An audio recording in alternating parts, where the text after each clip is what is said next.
본격적인 질문을 좀 드리도록 하겠습니다. 어느덧 벌써 올 한 해가 다 지나가고 있습니다. 선생님, 올해 굉장히 일이 많았어요. 좀 이틀 남았거든요, 정윤 의원이. 좀 어떤 생각이 드십니까? 올 한 해를 쭉 정리하실 때. 그래서 뭐 혁명적 변화의 한 해가 아니었는가 생각이 됩니다. 우리 촛불혁명이 네. 정권 교체를 가져왔고 교체된 정권은 적폐청산 그리고 사람들의 삶에 네. 의미가 있는 그런 세상 만들겠다고 했기 때문에 네. 제가 볼 때는 정말 혁명적 변화죠. 87년 이후에 네. 아마 최초의 혁명적 변화를 가져온 한 해가 아닌가 생각이 됩니다. 그러나 대외적으로는 상당히 어려움이 많았죠. 네. 말씀 주신 대로 지금 사실 우리 역사를 보면 가깝게는 30년 전인 87년 6월 항쟁 이후에 가장 그때보다 더 많이 나왔다고 봐야 되겠죠. 1,700만 명이나 광장에 모였으니까요. 이렇게 계기별로 보면 이제 시민들이 늘 앞장서서 정권을 바꾸고 또 민주주의를 이어간 이런 역사인데 대외적으로는 말씀 주신 대로 굉장히 어려웠습니다. 북한의 핵미사일 위협이 더 강해지고 이러다 전쟁 나는 거 아니냐. 특히 종편 텔레비전 보고 있으면 내일 당장 전쟁이 날 것 같아서 두려움. 예. 지금 금년 한 해 이렇게 되돌아보면은 네. 4월 위기설이 있었고요. 맞습니다. 그다음 8월 위기설이 있었고 네. 10월 위기설이 있었고 네. 그다음 지금 현재 국면에 있는데 요즘은 이제 내년 3월 위기설을 얘기를 하고 있거든요. 네. 그러니까 위기가 일상화된 게 한반도의 현실이 아닌가 생각이 됩니다. 그러니까요. 그러니까 참 촛불혁명으로 성공한 혁명, 시민혁명으로 독일에서 막 상도 받고 이래서 좋지만 한반도 전체를 보면 여전히 불안정성 그리고 전쟁 위협 이것에 시달려야만 했던 한 해가 아니었나 이런 생각이 좀. 근데 뭐 국내 정치적으로도 그래요. 뭐 촛불혁명이 왔지만은 네. 촛불이 이룬 혁명이지만 네. 기존에 존재했던 제도의 혁명은 아직 오지 않았거든요. 그래서 일부 사람들이 이런 얘기를 하더라고요. 네. 출래불사춘이라고 네. 봄은 왔지만 봄이 아니구나 하는 것처럼 정권은 바뀌었지만 과거의 적폐나 제도적 네.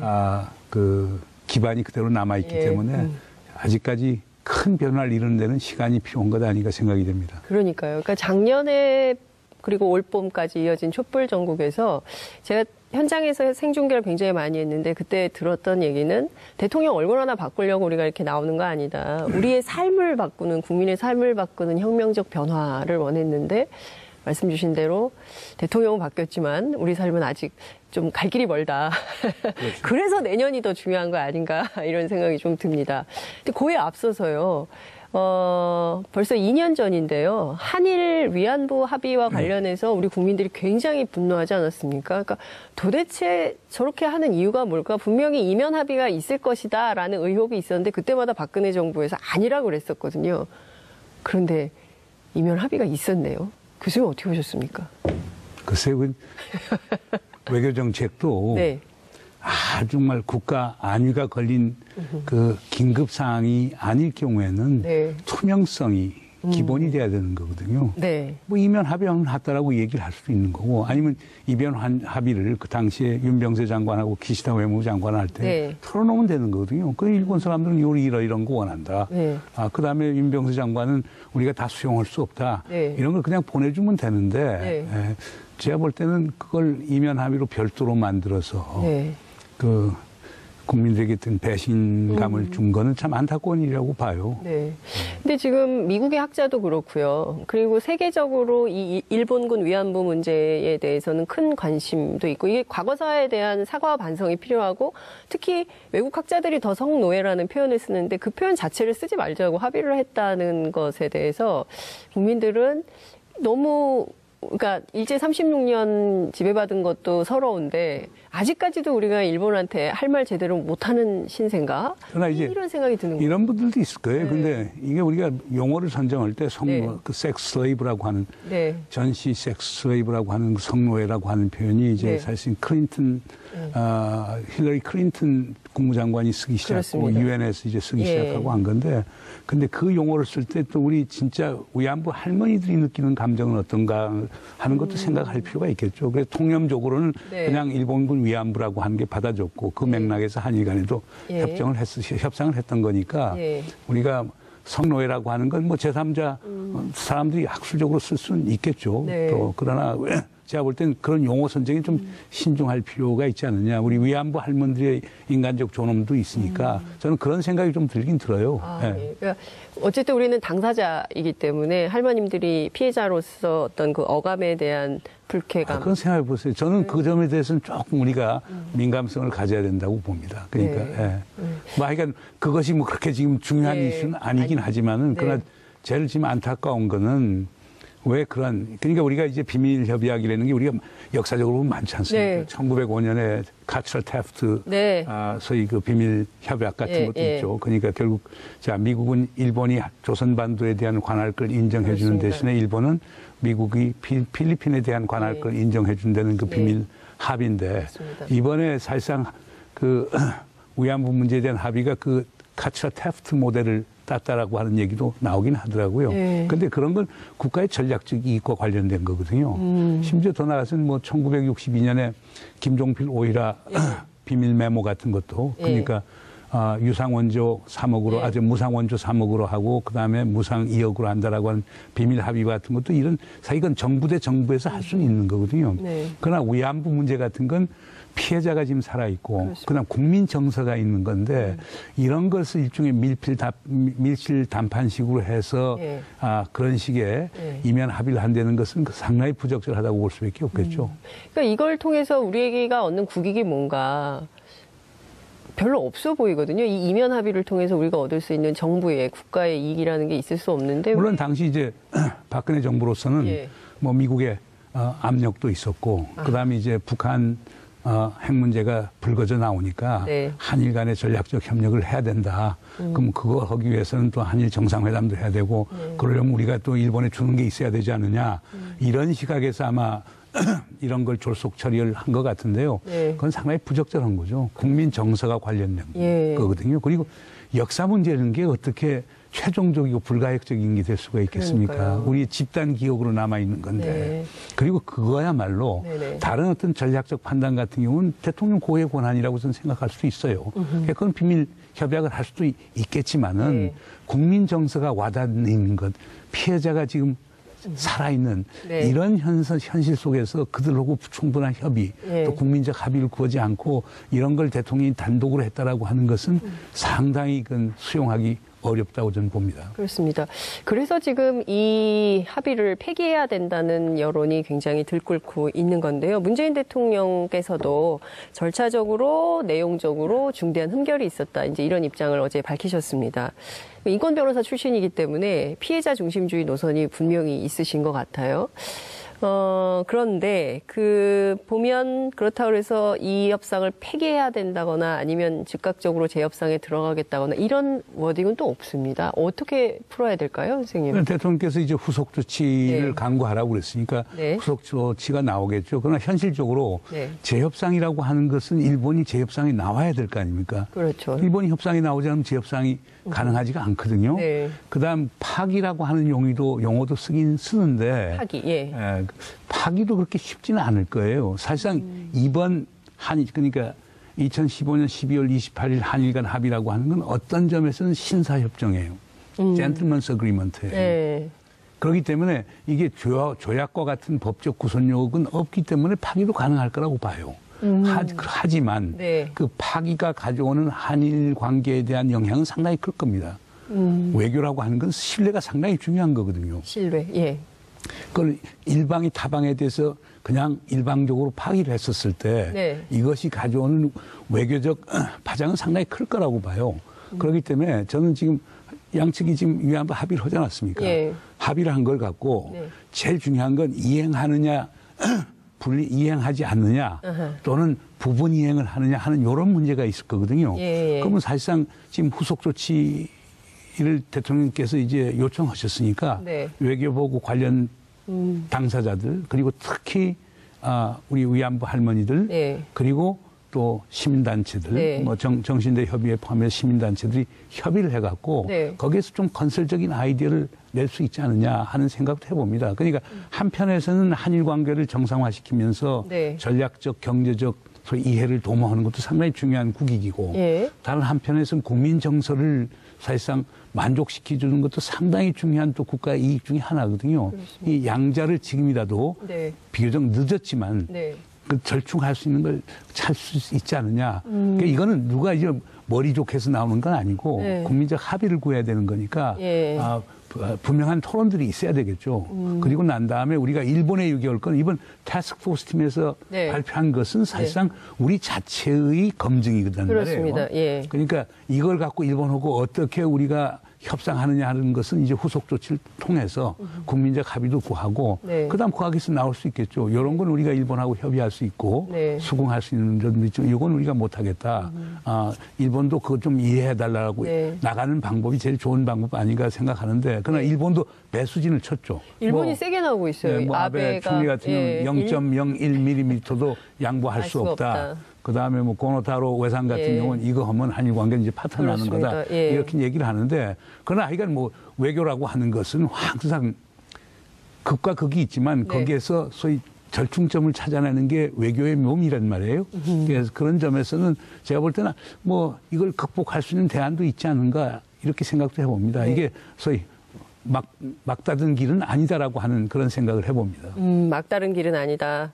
근데 지금 보면 우리 국민들도 상당히 물론 며칠 안 됐으니까 이제 그럴 수 있는데 우리 국민들도 상당히 격앙이 돼 있고요. 또 일본 정부나 일본 언론도 굉장히 격앙이 돼 있는 이런 상황이어서 지금은 좀 문재인 정부 차원에서 이것을 폐기하거나 또는 없던 일로 할 가능성이 높은 거 아니냐라는 또 여론도 생기더라고요. 근데 반면 또 일부 언론에서는 이게 외교문서가 한 30년간 상대국 입장 고려해서 공개하지 않는데 이걸 왜 지금 공개했냐 이러면서 또 이제 보수지들은 또 공격을 하거든요. 뭐 그런 것도 있지만 아까 말씀드렸지만 이번 합의가 네. 그건 해석에 따라 다르겠지만은 네. 우선 뭐 쉽게 해서 뭐 조약과 관련된 협의라든가 네. 뭐 MOU를 체결하는 그런 관련된 거라면은 아마 그런 소위 그 외교문서 보존 조난 기간이 있기 때문에 네. 그걸 지켜야 되는 부분이 있긴 있지만은 네. 사실 이제 신사협정에 관련된 거거든요. 그리고 이게 무슨 대통령이 소위 그 위임을 했기 때문에 네. 대표성을 갖는 거긴 하지만은 일본과 한국의 관련자들, 일본의 야치, 한국의 이병기 네. 당시 국정원장 이런 분들이 한 것을 네. 어떻게 보면 그건 학자에 따라 다르긴 한데 그것을 공개할 수 있다고 주장하는 사람도 네. 있긴 있어요. 그러나 이제 하여간 불행한 일에 처음부터 이런 일이 없었으면은 제일 좋았던 건데 뭐 이때 하여간 검증위원회에서 검증 태스크포스 팀에서 이게 나왔고 이게 현실로 드러났고 그다음에 우리 외교장관께서도 이건 이면 합의 없다라고 하는 걸 얘기했지만 또 현실로 또 드러났고 그러기 때문에 제가 볼 때는 지금 뭐 물은 엎질러진 거고 이걸 수습하는 게 중요하겠죠. 그거 갖고 무슨 30년 보관해야 되는데 그걸 터뜨렸다 안 했다. 그렇게 하면 사실상 우리 2차 남북 정상회담 뭐 회의록 하는 것부터 시작해서 그러니까요. 그 시작을 누가 했는데 제가 볼 때는 그런 걸 다니다 보면 뭐 무한 회기로 가기 때문에 그런 무한 회귀의 오류를 범하지 않는 게 좋겠고 지금 주어진 상황에서 어떻게 상황 관리를 하고 데미지 컨트롤 하느냐 이게 중요하다고 봅니다. 네. 자, 앞서 말씀 주신 대로 이게 지금 미국 입장에서는 북한 핵미사일 문제가 계속 심각해지니까 이걸 좀 해결하고 또 이제 미국 입장에서는 한일 관계가 좀 좋아져야 어떻게 뭐 미국 MD 체제를 좀 만들고 한미일 군사 공동 협동 전략 그래서 뭐 이것이 이제 남아시아까지 갈 수 있는 힘을 좀 만들려고 하는 이런 여러 가지 전략적 포석 위에서 어쩌면 한일 위안부 합의 문제도 이제 이게 진행이 됐을 수도 있다. 이제 이런 말씀을 좀 주셨는데요. 당면한 문제가 바로 이제 북한의 미사일과 핵 문제인 것 같습니다. 특히 이제 우리는 얼마 안 남았어요. 한 달 열흘 정도 남은 것 같은데 평창 동계올림픽이 있습니다. 이 평화의 올림픽으로 해서 남북 관계에 아주 중요한 모멘텀으로 만들어야 된다 이런 말씀 좀 주셨는데 북한이 근데 굉장히 한 달째 조용하거든요. 어떤 시그널로 교수님 보십니까? 글쎄요, 뭐 지금 유엔 안보리 결의안 2379를 통과했고 그 북한은 그거에 대해서 아주 강력하게 이제 소위 비판하는 입장을 표명을 했죠. 그렇습니다. 그러나 하여간 제가 볼 땐 북한 입장에서는 지금 시간이 얼마 안 남았으니까 네. 김정은 위원장의 이제 신년사가 상당히 중요하겠죠. 아, 1월 1일 신년사. 예, 신년사나 왜냐하면 북한 최고 지도자의 신년사라고 하는 게 북한의 한 해 동안에 네. 그 정책의 방향을 기본적으로 규정하는 것이기 때문에 네. 그게 상당히 중요할 거예요. 네. 그러면 그거에 관해서 이제 신년사를 보게 되면은 자 핵 미사일 문제 어떻게 할 것인가, 북미 관계 어떻게 할 것인가, 네. 남북 관계 어떻게 할 것인가. 네. 그다음에 지금 북한이 표방하고 있는 병진 노선을 네. 어떤 식으로 진전해 나갈 것인가 이거에 대한 기본 윤곽은 나올 겁니다. 근데 제가 볼 때는 그럴 것 같아요. 지금 지난 11월 29일 날 이제 네. 화성 15 발사한 다음에 네. 핵무장력 완성했다라고 네. 들고 나왔거든요. 네. 그러면 병진 노선 중에서 지금 핵무기가 네. 이제 완성이 됐다고 하니까 주장을 하니까 네. 북한은 자연히 이제 경제에 대해 이제 매진할 수가 있겠죠. 근데 네. 경제 매진하려고 하면은 네. 우리 남측하고 대화해야 되고 국제사하고도 대화를 하고 그렇습니다. 도움을 요청해야 된단 말이에요. 네. 그렇기 때문에 이제 많은 북한 전문가들은 그런 얘기를 하죠. 아, 그렇기 때문에 신년사에서는 자 이제 핵은 자기들이 가진 네. 것이라고 이제 주장을 하니까 네. 핵무력 국가로 선언했으니까. 네. 예. 그러니까 이제 그다음에 이제 경제 관련돼서 이제 대화 국면으로 나올 것 아니냐. 그러니까 peace offensive, 네. 평화 공세로 나올 가능성이 있다. 예. 그럼 그때 그걸 우리가 어떻게 받을 것이냐. 예, 그게 중요하네. 그걸 이제 받으면은 네. 지금 위기를 어떻게 극복할 수 있는 또 모멘텀도 생기지만 예. 우리보다는 특히 미국 쪽에서 그걸 거부를 해버렸을 경우에 그다음에 또 다른 하나는 지금 북한에서 계속 지금 말이 나오는 게 지금 우주의 평화적 이용을 위한 네. 로켓 발사는 우리가 할 수 있다라고 하는 운을 계속 띄고 있거든요.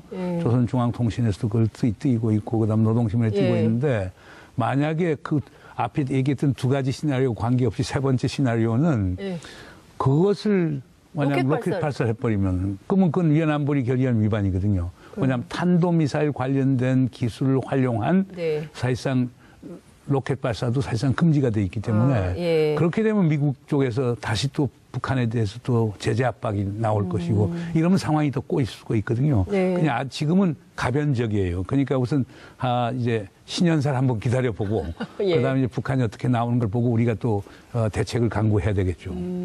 그러니까 이게 지금 좀 단순하게 생각해서 평화올림픽으로 만들어가지고 이게 뭔가 아주 극적인 전환이 될 수 있겠다라고 기대를 해봤는데 그게 아니라 그냥 다 디테일하게 하나하나 다 따져봐야 되는 상황이군요. 우선 1월 1일 신년사가 중요하고. 신년사 중요하고요. 네. 그다음에 이제 거기에서 뭐 평창올림픽 참가 여부는 결정하지는 않겠지만은 네. 지금까지 그 북한을 방문했던 외국인 네. 지도자들, 특히 유럽 쪽 지도자들 그렇습니다. 얘기를 봤을 때는 북한 입장에서는 평창 동계올림픽 같은 경우는 대표단 파견이 어려울 것 아니냐는 얘기를 나오는 것 같아요. 그건 뭐 그 평창올림픽 자체를 부인한다라기보다는 예. 제가 볼 때는 북한이 뭐 지금 예선 통과한 사람도 둘 정도밖에 안 되고 그다음에 나와서 정말 좋은 성적을 따게 되면 김정은 위원장의 정치적 정통성도 올려줄 수 있는 건데 네네. 그렇지 못했을 경우에는 이거 문제도 있잖아요. 왜냐하면 네. 어떻게 보면 평창 동계올림픽 오는 게 김정일 취임 후에 어떻게 보면 그런 대규모 대표는 아시아올림픽 다음으로는 제일 큰 그렇죠. 건데 예. 만약 성적이 좋지 않고 그렇다면 그것도 또 정치적으로 부담이 될 것도 있기 때문에 네. 그렇긴 하지만 그러나 이제 다른 하나 좀 희망적인 거는 네. 북측에서 여러 경로를 통해서 나오는 이야기는 네.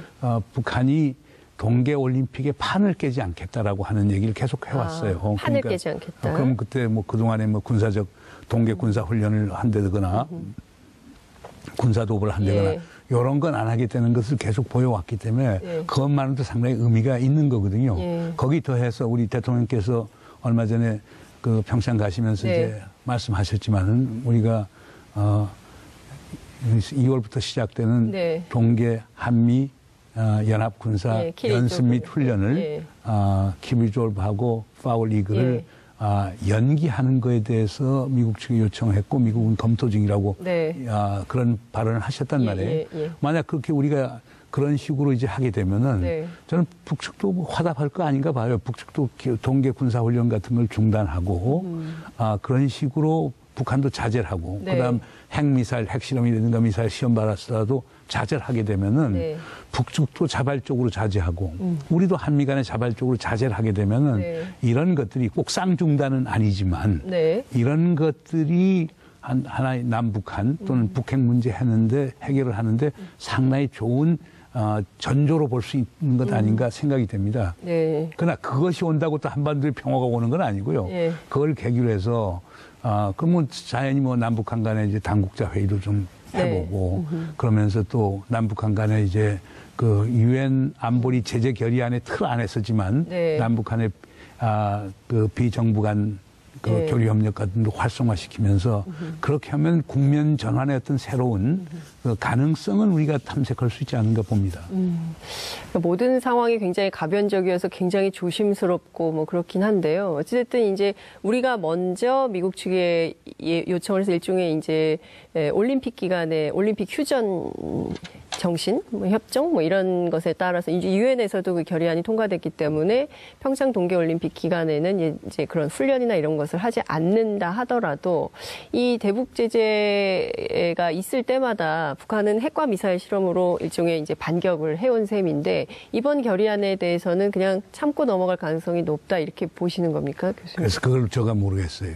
그러니까 그 신년사 한번 봐야 되겠고 네. 가변적이 있는데 네. 뭐 그런 점에서 빨리 미국이 북한하고 좀 대화를 했으면 좋겠어요. 북미 대화. 네, 왜냐하면 기본적으로 북미 대화가 이루어지고 여건이 성숙돼야만 북측이 네. 우리 남측과 대화하는 경향이 있거든요. 그건 단순히 북한이 통미봉남, 봉남. 네. 네. 그러니까 미국하고 통하고 남쪽은 막겠다라고 하는 통미봉남의 전략이라기보다는 네. 기본적으로 북한은 자기들 문제 해결해주는 당사국은 미국이라고 보니까 그렇게 해서 자기들이 여유를 갖춰야 남측하고 대화할 수 있다라고 하는 예. 그런 인식을 강하게 갖고 있어요. 예. 그러니까 빨리 하여간 평창올림픽 전후해서 네. 미국하고 북한 사이에 대화가 이루어지고 또 그러면 그 맥락 하에서 남북한 대화가 이루어질 수 있다라고 하면은 네. 그러면 작년 한 해 가졌던 그런 위기감에서는 또 우리가 벗어날 수 있는 것 아니냐. 네. 그렇게 된다면 3월 위기설에서도 벗어날 수 있는 것 아닌가 이런 생각을 해봅니다. 네. 그 얼마 전에 어떤 인터뷰에서 내년에 북미 직접 대화 가능성이 높다 이런 전망을 해주셨어요. 어디서 그 가능성을 보십니까? 그 가능성은 우선 제가 그냥 지난 11월에 그 조셉 윤 예. 북한 담당 특별대사하고도 제가 만나서 얘기를 해보고 했지만은 예. 하여간 그 조셉 윤 특사 주장은 결국에 미국 정부는 지금 북한하고 대화할 용의가 있고 또 여러 채널을 통해서 네. 북측과 또 얘기를 하고 있고 그다음에 또 일부 유럽 국가들이 또 나서서 미국과 북한 사이에 일종의 중재 역할을 하려고 그러고 네. 그다음에 틸러슨 국무장관이나 조셉 윤 같은 경우는 1월 전까지 네. 하여간 북미 간의 대화가 있으면 좋겠다. 물론 그거에 대한 소위 그 비공식 전제 조건이라는 건 네. 그러면 그때까지 북한은 좀 자제해 줬으면 좋겠다. 핵 미사일 실험 안 하고 네. 군사적 도발하지 않고 네. 자제된 행동을 보여주면은 네. 북미 간의 대화가 될 수 있는 것 아니냐. 네. 처음에 틸러슨 장관이 그 아틀란틱 카운슬에서 대화할 수 있다고 얘기했던 거에 대해서 백악관이 부정적으로 얘기를 했다가 최근에 전혀 그거에 대한 언급이 없거든요. 그러니까 저는 백악관하고 국무부 사이에서도 어느 정도 조율이 된 거 아니냐. 그러니까 지금 틸러슨에게 지금 힘이 실려져 있는 건데 아하. 이 기회에 지금 북한이 미국하고 빨리 대화를 해야만 네. 지금 어려운 국면을 다 벗어날 수 있는 것 아닌가 그런 생각이 듭니다. 그래서 여러 가지 그 소식통을 네. 점검해 봤을 때, 네. 미 국무부가 북한하고 대화하는 거에 대한 진정성이 분명히 있고, 이건 북한의 선택이니까 네. 북한도 좀 전향적으로 나와라. 네. 저는 이렇게 말씀드리고 싶습니다. 네. 트럼프가 지난 19일을 발표한 신안보 구상을 보면 북한은 무려 19번이나 17번을 네. 언급하기도 하고요. 그리고 이제 미국 외교협회에서도 북한의 어쨌든 이 군사적 충돌을 가장 심각한 8가지 위협 가운데 첫 번째 위협으로 꼽았거든요. 이 미국의 이런 태도를 보면 또 저희가 불안하거든요. 이제 미국에서 지금 우리가 걱정되는 것 중에 하나는 그게 아까 미국 외교협회 회장으로 있는 리차드 하스가 네. 칼럼에서 쓴 거지만은 한반도 전쟁 가능성이 50대 50이다 이런 표현도 썼고 네. 그다음에 얼마 전에 12월 11일 날 국립외교원에서 개최한 그 핵무기 없는 한반도라는 네. 회의에서 케빈 러드 전 호주 총리가 과거에는 한 5% 확률이었다가 지금 25%까지 올라갔다. 그러니까 전쟁 확률이 상당히 높아졌다. 이런 얘기들 많이 하거든요. 네. 또 거기에 더해서 또 나오는 얘기는 지난 10월에 이제 트럼프 대통령이 미 합참의장 앞에 지시를 내린 거는 하여간 북한에 대한 군사적 옵션, 내 구체적 계획들을 한번 마련해봐라. 그러니까요. 그래서 합참에서 얘기했던 게 합참하고 미 국방성에서 얘기한 게 6개월 동안의 말미를 좀 달라. 그 6개월 말미가 끝나는 게 3월 말이거든요. 그래서 3월 위기설. 네, 그래서 군사적 행동에 대한 구체적 계획들을 3월 말까지 만들겠다고 나와 있기 때문에 네. 이런 것들이 종합적으로 나와서 결국에 전쟁 가능성에 대한 언급들도 나오고 군사 행동 가능성에 대한 언급도 나오고 그러는데 쉽지는 않을 거예요. 네. 그 12월 11일 날 국립외교원에서 그 회의를 할 때 네. 콜린 파월 전 미 국무장관하고 케빈 워드 호주 총리하고 그다음에 토마스 피커링 전 미 국무부 부장관하고 세 사람이 이제 토론자로 왔고 제가 사회를 봤어요. 아하, 그래서 케빈 워드가 25% 전쟁 가능성이 있다고 얘기하길래 제가 콜린 파월 국무장관 앞에 여쭸어요. 그 동의하느냐? 동의하지 않는다고 그러더라고요. 그러면 당신은 얼마나 퍼센티지 보느냐고 하니까 퍼센트 우선 그런 확률을 얘기하는 게 넌센스라고 얘기해요. 그 계산하기 상당히 어렵다는 거고 자기 볼 때는 1% 가능성도 없다고 봐요. 그래서 어떻게 그게 가능하느냐? 아니 북한에 대해서 군사행동한다는 건 한반도 전쟁한다는 건데 그렇죠. 동맹의 동의 없는 전쟁이 가능하겠느냐 이거. 대한민국 정부가 지금 전쟁 안 하겠다고 지금 대한민국 대통령이 얘기하고 있지 않느냐. 그런데 어떻게 미국이 북한에 대해서 군사행동을 할 수 있느냐. 동맹에 대한 존중이라고 하는 게 미국 외교 정치의 기본이다. 네. 그건 지금 트럼프 행정파에서도 바뀌지는 않을 것이다. 네. 그래서 자기는 1% 이하로 본다. 네. 만약 한국 정부가 전쟁을 원한다면 가능성 상당히 크게 보겠지만은 미국 혼자 해서 정치적 군사적 목표를 달성하기는 상당히 어렵다. 그 동맹 협력 없이는 안 되는데 그 동맹이 그거에 대해서 부정적 입장을 취한다라고 하면은 미국이 독자적 군사 행동 취하기는 상당히 힘들 거다. 그러나 이것도 북한이 하기 나름이다. 그러니까 북한이 조금만 절제된 행동을 보여주면 얼마든지 대화를 통한 그리고 외교적 방식을 통한 해결이 가능할 것 아니냐. 이런 얘기를 콜린 파월 장관이 얘기를 하더라고요. 그럼 그 양반은 또 합참의장 출신 아닙니까? 그렇죠. 1차 걸프전을 총괄했던 합참의장 출신인데 그 양반 얘기에서 그분 입에서 그런 얘기 나오는 걸 보면 상당히 신빙성도 있다는 생각이 들더라고요. 안심이 되네요, 일단. 일단 콜린 파월 장관 얘기를 들으니까 안심이 되고 1%도 가능성이 없는 이유는 동맹의 동의가 없네. 우리 정부가 지금 전쟁할 생각이 없는데 어떻게 한반도에서 전쟁이 가능하냐. 그러니까 그것은 그냥 어떻게 보면 말하기 좋아하는 사람들이 그냥 하는 소리지 우리에게는 이게 생명이 걸린 이 일인데 그렇게 함부로 결정할 수 있는 문제가 아니다. 거기에 동의해 준 게 너무 감사한데요. 재미있는 게 재밌어요. 미국에서 보면은 한반도 진짜 전문가들은 전쟁 가능성을 언급하지 않아요. 두 가지 한반도의 진짜 전문가들은 그냥 한반도를 알기 때문에 그리고 두 번째는 말이 시가 된다고 자꾸 그런 얘기하다 보면 상황이 그렇게 가기 때문에 이제 반대를 하는데 문제는 소위 미국의 제너럴리스트라고 그러죠. 미국 외교 정책의 소위 일반적인 전문가들, 언론인들 이 친구는 센세이셔널리즘을 원한단 말이에요. 미디어 센세이셔널리즘을 위해서 얘기를 하다 보니까 그래서 사람들이 텔레비도 그런 뉴스 많이 보고 그 신문 칼럼도 그런 칼럼 많이 보니까 이게 오는 거예요. 비슷하네요. 한국이랑 비슷한 거예요. 한국이랑 똑같네요. 그러니까 이게 지금 제 아는 미국 친구 얘기가 그래요. 지금 제일 걱정하는 것은 정말 한반도 전문가들이 지금 미국의 정책에 직접적 영향을 미치면은 안정적 관리가 가능한데 문제는 그런 제너럴리스트들이 한반도 문제 알지도 못하고 늦게 거기에 점핑해갖고 오만 가지 상상력을 갖고 다 쓰는 이런 친구들 때문에 지금 걱정이 많이 된다는 얘기를 하더라고요. 진짜 그 한국적 상황하고 너무 같은데요.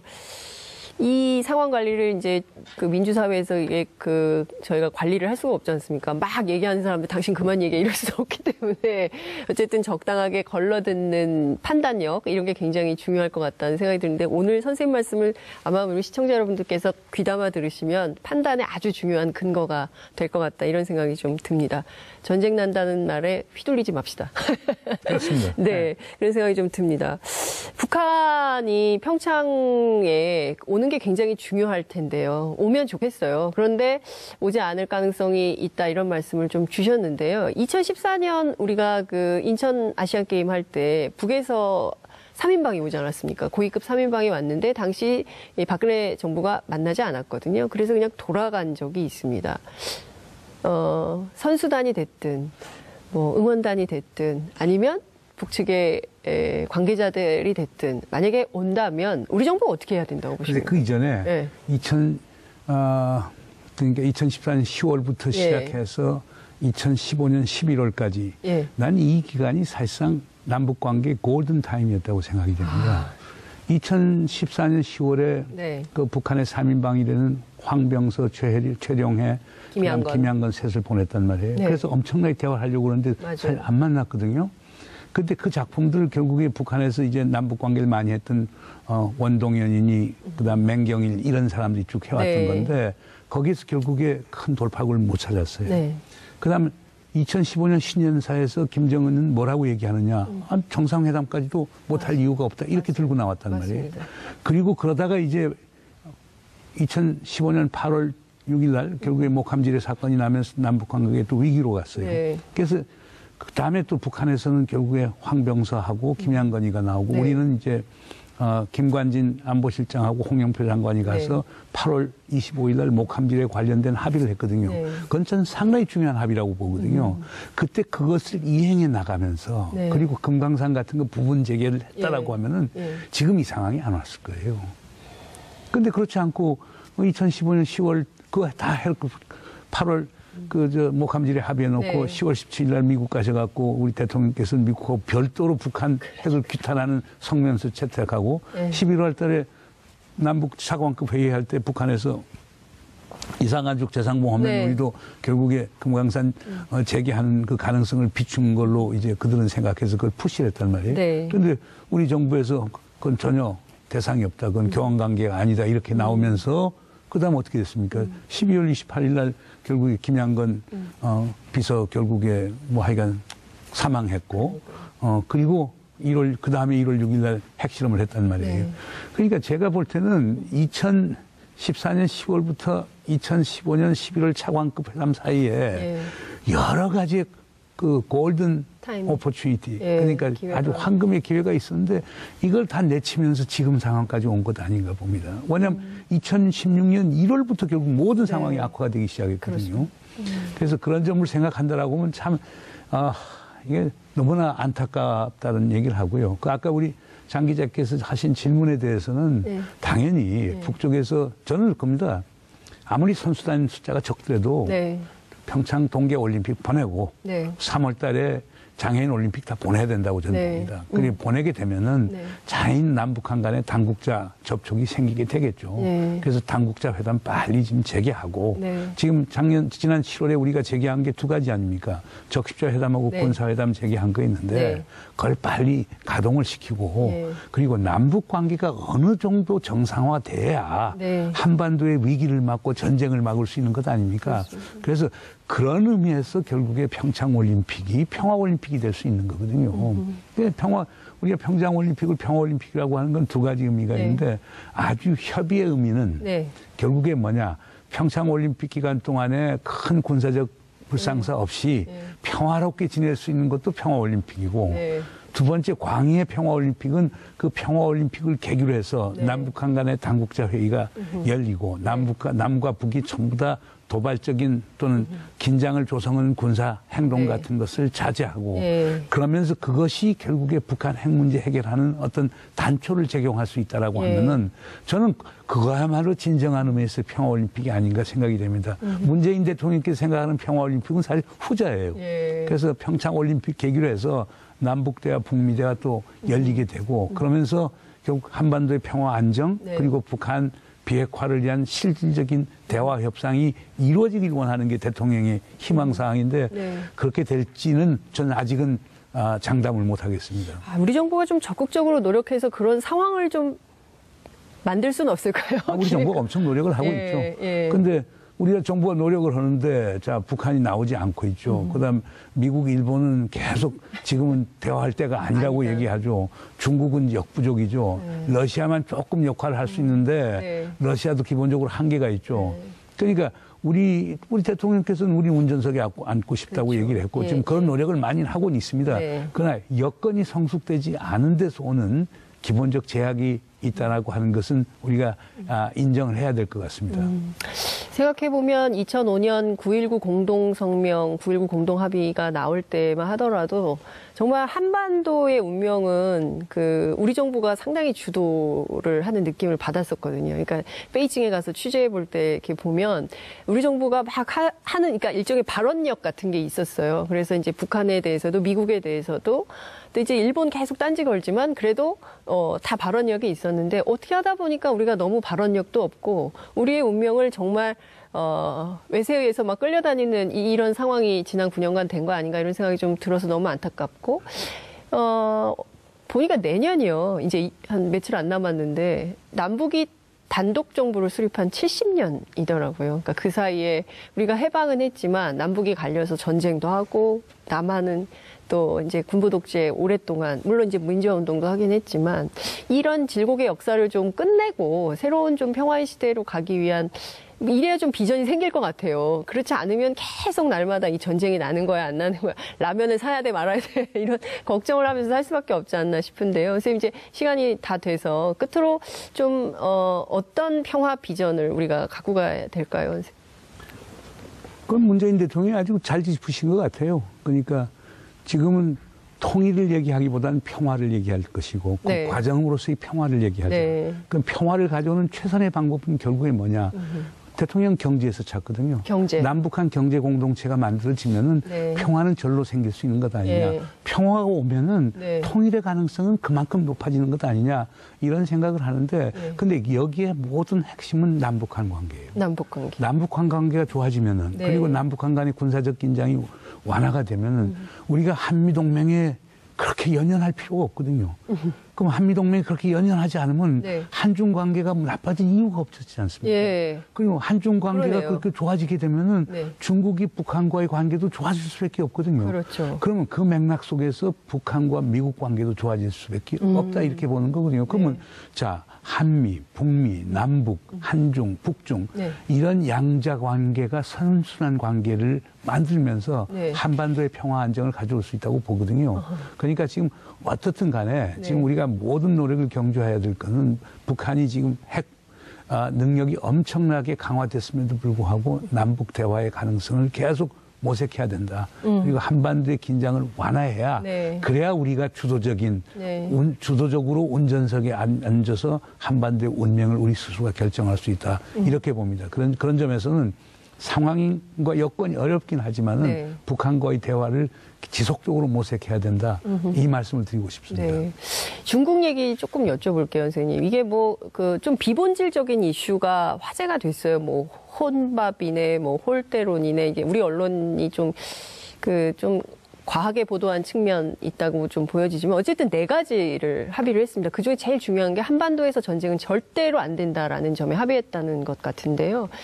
이것과 관련해서 이 합의는 했지만 중국이 사드 문제에 대해서 명확한 또 이게 답을 안 한 것 같아서 이 사드 때문에 또 한중 관계가 나빠지지 않겠나라는 우려도 좀 있는 것 같습니다. 그렇게 보지는 않아요. 그러니까 우리가 원래 중국에 대해 입장 표명한 게 3가지란 말이에요. 첫 번째 사드 재배치에서 추가 배치 없다. 3불, 두 번째는 미국이 주도하는 동북아 미사일 방어 체제 우린 들어가지 않는다. 참여하지 않겠다. 세 번째로는 한미일 3국 군사동맹하지 않겠다. 이건데 이건 다 어떻게 보면 상식의 문제예요. 상식. 아니 미국이 지금 자기들 갖고 있는 미사일 사드 숫자도 얼마 안 되는데 추가 배치 공짜로 해줄 이유는 없고 그다음에 만약 추가 배치는 우리가 사올 수밖에 없는데 우리가 사오면 엑스밴드 레이더에 대한 우리의 완전한 소위 그 자주권을 갖고 있기 때문에 얼마든지 중국하고 얘기할 수 있는 거거든요. 그렇기 때문에 사드 추가 배치도 큰 문제가 아니고 그다음 두 번째 미국 주도의 미사일 방어 체제 우리가 참여한다. 우리도 독립국가 아닙니까? 그 참여했을 때 우리에게도 손익계산을 따져야 될 거 아닙니까? 그건 김대중, 노무현, 이명박, 박근혜 때 전부 다 미국이 지속적으로 요청해왔던 거고 손익계산을 좀 다 해봤어요. 얻을 게 별로 없다는 거거든요. 그럼 우리에게 가장 바람직한 거는 한국형 미사일 방어 체제를 유지하고 그다음에 미국 MD 체제하고 상호 호환성만 유지해서 일단 유사시엔 협력할 수 있지만은 우리는 기본적으로 한국형 미사일 방어 체제로 가겠다. 지금 일본 같은 것만 해도 미일 미사일 방어 체제 하는데 네. R&D 비용으로 연구 개발 비용으로만도 40억 불 이상을 사실상 공여를 했어요. 그러니까 비용이 많이 드는 거예요. 그렇지 않습니까? 그렇기 때문에 그리고 사실상 한반도에서 미사일 방어하는 북한의 미사일 방어하는 데는 한국과 또는 한국, 미국 양자 공조만 갖고도 되는 거거든요. 그런데 보면 우리가 미사일 방어체에 참여할 이유도 없는 거고 세 번째 한미일 삼국 군사 동맹이라는 건 현실적으로 불가능한 거예요. 일본이 평화헌법 가졌는데 한국이 일본하고 어떻게 동맹을 맺어요? 그럼 한일 동맹이 안 되는데 한미일 삼국 군사 동맹이 어떻게 됩니까? 그러니까 이 삼불이라고 하는 것은 지극히 상식적인 거고 그리고 중국에 대해서 그걸 우리가 입장을 표명한 거지 약속을 한 것도 아니고 또 중국 입장에서 보면 우리 직 설명이 상당히 일리가 있기 때문에 받아들인 거거든요. 그러면 사드 문제가 한중 관계에 어떤 영향을 미치느냐. 지금 중국은 전략적 결단을 내린 겁니다. 사드 문제가 있음에도 불구하고 한중 관계를 정상화시키겠다는 거거든요. 근데 아까 세 가지 우리가 입장 표명한 거에 소위 변화가 왔다. 그리고 그 변화가 중국의 국익이나 전략적 이익에 큰 해가 된다. 그러면 한중 관계가 나빠질 수는 있겠지만 저는 그런 가능성이 없다고 보거든요. 그러니까 중국 입장에서는 사드 문제가 있음에도 불구하고 한중 관계를 정상화시키겠다. 우리는 그 삼불로 화답을 해줬고 그 한중 관계 그렇게 해서 가는 거예요. 근데 이거 갖고 큰 문제가 될 게 어디 있느냐. 그다음에 사람들 얘기해요. 뭐 그 네 가지 원칙에 대해서도 결국에 뭐 시진핑 주석이 훈시 내리는 대로 우리 대통령이 받아 적은 거다. 전 동의 못 합니다. 아니, 전쟁을 용인하지 않겠다. 대한민국 국민 중에 전쟁 원하는 사람 누구 있습니까? 그러니까요. 그리고 한반도를 비핵화하겠다. 한반도 비핵화에 찬성하지 않는 국민이 몇 %나 있습니까? 그러면 전쟁도 하지 않고 비핵화하겠다라고 했을 때 선택은 대화 협상이 왜 없어요? 자연스러운 거고. 그다음 하나 더 해서 남북한 관계 개선이 한반도 문제 해결에 도움이 된다. 그건 상식입니다. 그렇죠. 상식이죠. 아니, 지극히 상식적인 합의. 이걸 갖고서 시진핑이 훈시를 받아 적었다고 얘기하는 그분들은 어느 나라뿐인지 모르겠어요. 전쟁하겠다는 겁니까? 그러면 북한도 핵 갖고 우리도 핵무기 갖자는 주장을 하는 겁니까? 대화 협상하지 않고 외교 없이 전쟁 통해서 그러면 북한 핵 문제 지금 해결하겠다는 겁니까? 그냥 남북 관계 파탄되도록 만들면서 그래서 한반도 문제 해결을 기대하겠다는 겁니까? 저는 이해하기 정말 어렵습니다. 지금 이 방송 보시는 시청자분들께서 선생님 별명을 하나 지어드릴 것 같아요. 뭐라고? 사이다 문정인. 정말 속 시원하게 말씀을 해주신 거 아닌가 이런 생각이 좀 드는데요.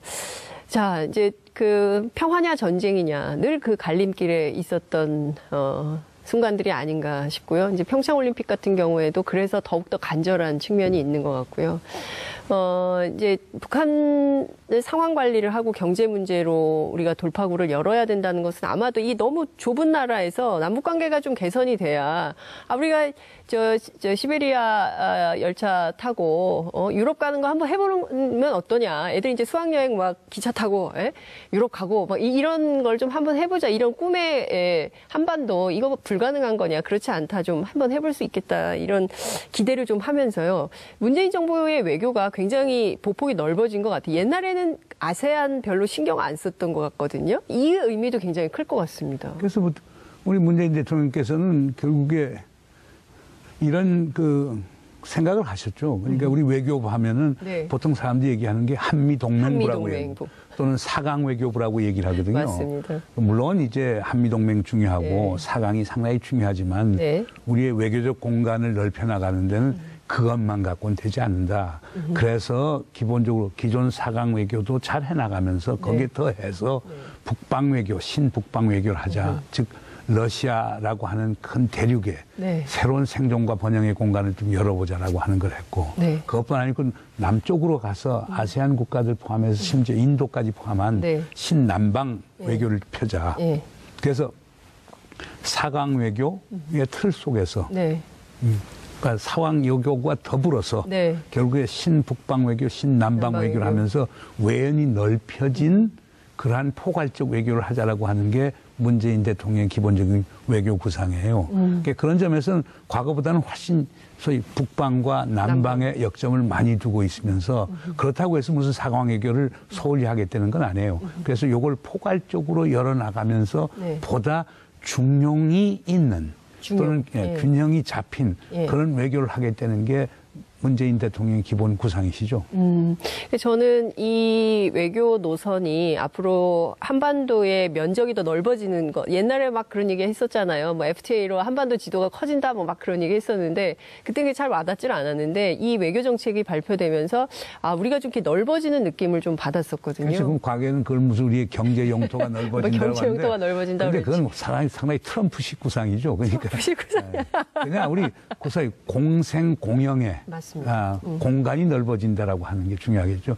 우리의 배타적인 국익의 극대화를 위해서 그런 외교 정책을 편다기보다는 우리도 잘 살면서 주변 모든 국가들도 더불어 잘 살 수 있는 그런 공생과 공영의 그 외교 공간을 만들게 되는 게 문재인 정부의 기본 구상이 아닌가 생각합니다. 네. 아, 정말 더 이상 전쟁 위험 없는 한반도에서만 살아도 국민들이 행복감이 더 커지지 않을까 싶고 언론에서 밤낮 그 전쟁 날 것처럼 불안감만 조성하지 않아도 좀 괜찮지 않을까 이런 생각이 좀 듭니다. 선생님 이제 시간이 다 돼서 마무리를 해야 될 것 같은데요. 너무 재밌어가지고 끝낼 수 없네.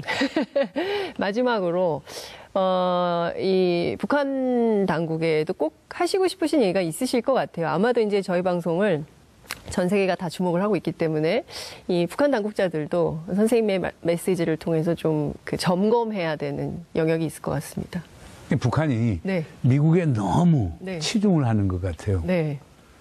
우리 입장에서 보면 거의 친미 사대주의적이라고 할 만큼 미국에서 모든 답을 찾으려고 하는데 그걸 좀 재고해봐야 되지 않느냐. 북한은 물론 위협이 미국에서 오기 때문에 미국과 담판을 지어서 그 위협을 없애야 되는 거라고 얘기를 하는 거지만 미국을 가는 가장 첩경은 우리 남측하고 대화를 하는 겁니다. 그래서 남측과 모든 걸 톡까놓고 허심탄회하게 얘기를 하면서 공동의 대안을 만들 때 북한의 생존 공간도 넓어질 것이고 남북한 간의 어떤 평화 공전의 가능성도 높아지면서 북미 관계도 좋아질 거라고 보거든요. 그래서 저는 북쪽에 있는 친구들한테 강조하고 싶은 것은 남쪽하고 얘기를 하라.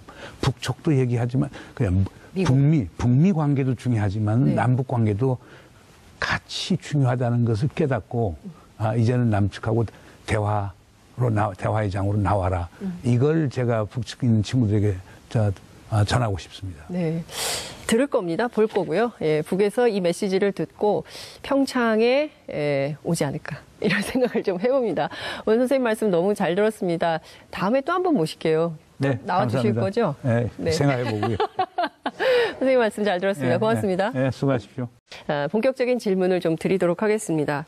어느덧 벌써 올 한 해가 다 지나가고 있습니다. 선생님 올해 굉장히 일이 많았어요. 좀 이틀 남았거든요, 정윤위원이. 좀 어떤 생각이 드십니까? 올 한 해를 쭉 정리하실 때. 그래서 뭐 혁명적 변화의 한 해가 아니었는가 생각이 됩니다. 우리 촛불혁명이 정권 교체를 가져왔고 교체된 정권은 적폐청산 그리고 사람들의 삶에 의미가 있는 그런 세상 만들겠다고 했기 때문에 제가 볼 때는 정말 혁명적 변화죠. 87년 이후에 아마 최초의 혁명적 변화를 가져온 한 해가 아닌가 생각이 됩니다. 그러나 대외적으로는 상당히 어려움이 많았죠. 말씀 주신 대로 지금 사실 우리 역사를 보면 가깝게는 30년 전인 87년 6월항쟁 이후에 가장 그때보다 더 많이 나왔다고 봐야 되겠죠. 1,700만 명이나 광장에 모였으니까요. 이렇게 계기별로 보면 이제 시민들이 늘 앞장서서 정권을 바꾸고 또 민주주의를 이어간 이런 역사인데 대외적으로는 말씀 주신 대로 굉장히 어려웠습니다. 북한의 핵미사일 위협이 더 강해지고 이러다 전쟁 나는 거 아니냐. 특히 종편 텔레비전 보고 있으면 내일 당장 전쟁이 날 것 같아서 두려움. 지금 금년 한 해 이렇게 되돌아보면은 4월 위기설이 있었고요. 맞습니다. 그다음 8월 위기설이 있었고 10월 위기설이 있었고 그다음 지금 현재 국면에 있는데 요즘은 이제 내년 3월 위기설을 얘기를 하고 있거든요. 그러니까 위기가 일상화된 게 한반도의 현실이 아닌가 생각이 됩니다. 그러니까요. 그러니까 참 촛불혁명으로 성공한 혁명, 시민혁명으로 독일에서 막 상도 받고 이래서 좋지만 한반도 전체를 보면 여전히 불안정성 그리고 전쟁 위협 이것에 시달려야만 했던 한 해가 아니었나 이런 생각이 좀. 근데 뭐 국내 정치적으로도 그래요. 뭐 촛불혁명이 왔지만은 네. 촛불과 관련된 거거든요. 심지어 더 나아가서는 뭐 1962년에 김종필 오이라 비밀 메모 같은 것도 그러니까 유상원조 3억으로 아주 무상원조 3억으로 하고 그다음에 무상 2억으로 한다라고 하는 비밀 합의 같은 것도 이런 이건 정부 대 정부에서 할 수는 있는 거거든요. 네. 그러나 위안부 문제 같은 건 피해자가 지금 살아있고 그다음 국민 정서가 있는 건데 이런 것을 일종의 밀실 담판식으로 해서 그런 식의 이면 합의를 한다는 것은 상당히 부적절하다고 볼 수밖에 없겠죠. 그러니까 이걸 통해서 우리가 얻는 국익이 뭔가 별로 없어 보이거든요. 이 이면 합의를 통해서 우리가 얻을 수 있는 정부의 국가의 이익이라는 게 있을 수 없는데 물론 당시 이제 박근혜 정부로서는 뭐 미국의 압력도 있었고 그다음에 이제 북한 핵 문제가 불거져 나오니까 한일 간의 전략적 협력을 해야 된다. 그럼 그거 하기 위해서는 또 한일 정상회담도 해야 되고 그러려면 우리가 또 일본에 주는 게 있어야 되지 않느냐. 이런 시각에서 아마 이런 걸 졸속 처리를 한 것 같은데요. 그건 상당히 부적절한 거죠. 국민 정서가 관련된 거거든요. 그리고 역사 문제라는 게 어떻게 최종적이고 불가역적인 게 될 수가 있겠습니까? 그러니까요. 우리의 집단 기억으로 남아있는 건데. 그리고 그거야말로 다른 어떤 전략적 판단 같은 경우는 대통령 고유의 권한이라고 저는 생각할 수도 있어요. 그건 비밀 협약을 할 수도 있겠지만은 국민 정서가 와닿는 것, 피해자가 지금 살아있는 이런 현실 속에서 그들하고 충분한 협의 또 국민적 합의를 구하지 않고 이런 걸 대통령이 단독으로 했다라고 하는 것은 상당히 그건 수용하기 어렵다고 저는 봅니다. 그렇습니다. 그래서 지금 이 합의를 폐기해야 된다는 여론이 굉장히 들끓고 있는 건데요. 문재인 대통령께서도 절차적으로 내용적으로 중대한 흠결이 있었다. 이제 이런 입장을 어제 밝히셨습니다. 인권 변호사 출신이기 때문에 피해자 중심주의에 대해서는 큰 관심도 있고 이게 과거사에 대한 사과와 반성이 필요하고 특히 외국 학자들이 더 성노예라는 표현을 쓰는데 그 표현 자체를 쓰지 말자고 합의를 했다는 것에 대해서 국민들은 너무 그러니까 일제 36년 지배받은 것도 서러운데 아직까지도 우리가 일본한테 할 말 제대로 못하는 신세인가? 그러나 이제 이런 생각이 드는 거예요. 이런 분들도 있을 거예요. 근데 이게 우리가 용어를 선정할 때 그 섹스 슬레이브라고 하는 전시 섹스 슬레이브라고 하는 성노예라고 하는 표현이 이제 사실 클린턴 힐러리 클린턴 국무장관이 쓰기 시작하고 유엔에서 이제 쓰기 시작하고 한 건데 근데 그 용어를 쓸 때 또 우리 진짜 위안부 할머니들이 느끼는 감정은 어떤가 하는 것도 생각할 필요가 있겠죠. 그래서 통념적으로는 그냥 일본군 위안부라고 하는 게 받아줬고 그 맥락에서 한일 간에도 협상을 했던 거니까 우리가 성노예라고 하는 건 뭐 제3자 사람들이 학술적으로 쓸 수는 있겠죠. 또 그러나 제가 볼 땐 그런 용어 선정에 좀 신중할 필요가 있지 않느냐. 우리 위안부 할머니들의 인간적 존엄도 있으니까 저는 그런 생각이 좀 들긴 들어요. 그러니까 어쨌든 우리는 당사자이기 때문에 할머님들이 피해자로서 어떤 그 어감에 대한 불쾌감. 그건 생각해 보세요. 저는 그 점에 대해서는 조금 우리가 민감성을 가져야 된다고 봅니다. 그러니까 뭐 하여간 그것이 뭐 그렇게 지금 중요한 이슈는 아니긴 하지만은 그러나 제일 지금 안타까운 거는 왜 그러니까 우리가 이제 비밀 협약이라는 게 우리가 역사적으로 보면 많지 않습니까? 1905년에 카츠럴 태프트 소위 그 비밀 협약 같은 것도 있죠. 그러니까 결국 자 미국은 일본이 조선 반도에 대한 관할권을 인정해 주는 대신에 일본은 미국이 필리핀에 대한 관할권을 인정해 준다는 그 비밀 합의인데 이번에 사실상 그 위안부 문제에 대한 합의가 그 카츠럴 태프트 모델을 땄다라고 하는 얘기도 나오긴 하더라고요. 근데 그런 건 국가의 전략적 이익 노선이 분명히 있으신 것 같아요. 그런데 보면 그렇다고 해서 이 협상을 폐기해야 된다거나 아니면 즉각적으로 재협상에 들어가겠다거나 이런 워딩은 또 없습니다. 어떻게 풀어야 될까요, 선생님? 대통령께서 이제 후속 조치를 강구하라고 그랬으니까 후속 조치가 나오겠죠. 그러나 현실적으로 재협상이라고 하는 것은 일본이 재협상에 나와야 될 거 아닙니까? 그렇죠. 일본이 협상에 나오지 않으면 재협상이 가능하지가 않거든요. 그다음 파기라고 하는 용어도 쓰는데 파기, 파기도 그렇게 쉽지는 않을 거예요. 사실상 이번 그러니까 2015년 12월 28일 한일 간 합의라고 하는 건 어떤 점에서는 신사협정이에요. 젠틀먼스 어그리먼트예요. 네. 그렇기 때문에 이게 조약과 같은 법적 구속력은 없기 때문에 파기도 가능할 거라고 봐요. 하지만 네. 그 파기가 가져오는 한일 관계에 대한 영향은 상당히 클 겁니다. 외교라고 하는 건 신뢰가 상당히 중요한 거거든요. 신뢰, 예. 그걸 일방이 타방에 대해서 그냥 일방적으로 파기를 했었을 때 네. 이것이 가져오는 외교적 파장은 상당히 클 거라고 봐요. 그렇기 때문에 저는 지금 양측이 지금 위안부 합의를 하지 않았습니까? 예. 합의를 한 걸 갖고 네. 제일 중요한 건 이행하느냐 이행하지 않느냐 또는 부분 이행을 하느냐 하는 이런 문제가 있을 거거든요. 예. 그러면 사실상 지금 후속 조치를 대통령께서 이제 요청하셨으니까 네. 외교보고 관련 당사자들 그리고 특히 우리 위안부 할머니들 네. 그리고 또 시민단체들 네. 뭐 정신대 협의회 포함해서 시민단체들이 협의를 해갖고 네. 거기에서 좀 건설적인 아이디어를 낼 수 있지 않느냐 하는 생각도 해봅니다. 그러니까 한편에서는 한일 관계를 정상화시키면서 네. 전략적 경제적 소위 이해를 도모하는 것도 상당히 중요한 국익이고 예. 다른 한편에서는 국민 정서를 사실상 만족시켜주는 혁명이지만 네. 기존에 존재했던 제도의 혁명은 아직 오지 않았거든요. 그래서 일부 사람들이 이런 얘기를 하더라고요. 네. 출래불사춘이라고 네. 봄은 왔지만 봄이 아니구나 하는 것처럼 정권은 바뀌었지만 과거의 적폐나 제도적 네. 그 기반이 그대로 남아있기 예. 때문에 아직까지 큰 변화를 이루는 데는 시간이 필요한 것 아닌가 생각이 됩니다. 그러니까요. 그러니까 작년에 그리고 올 봄까지 이어진 촛불 전국에서 제가 현장에서 생중계를 굉장히 많이 했는데 그때 들었던 얘기는 대통령 얼굴 하나 바꾸려고 우리가 이렇게 나오는 거 아니다. 우리의 삶을 바꾸는, 국민의 삶을 바꾸는 혁명적 변화를 원했는데 말씀 주신 대로 대통령은 바뀌었지만 우리 삶은 아직 좀 갈 길이 멀다.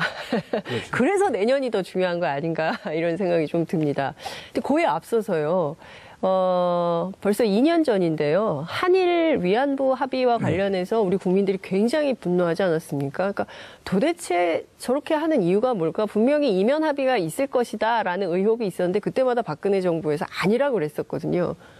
그런데 이면 합의가 있었네요. 교수님 어떻게 보셨습니까? 글쎄요. 외교 정책도 네. 정말 국가 안위가 걸린 그 긴급 사항이 아닐 경우에는 네. 투명성이 기본이 돼야 되는 거거든요. 네. 뭐 이면 합의하면 했다라고 얘기를 할 수도 있는 거고 아니면 이면 합의를 그 당시에 윤병세 장관하고 기시다 외무부 장관 할 때 네. 털어놓으면 되는 거거든요. 그 일본 사람들은 이런 거 원한다. 네.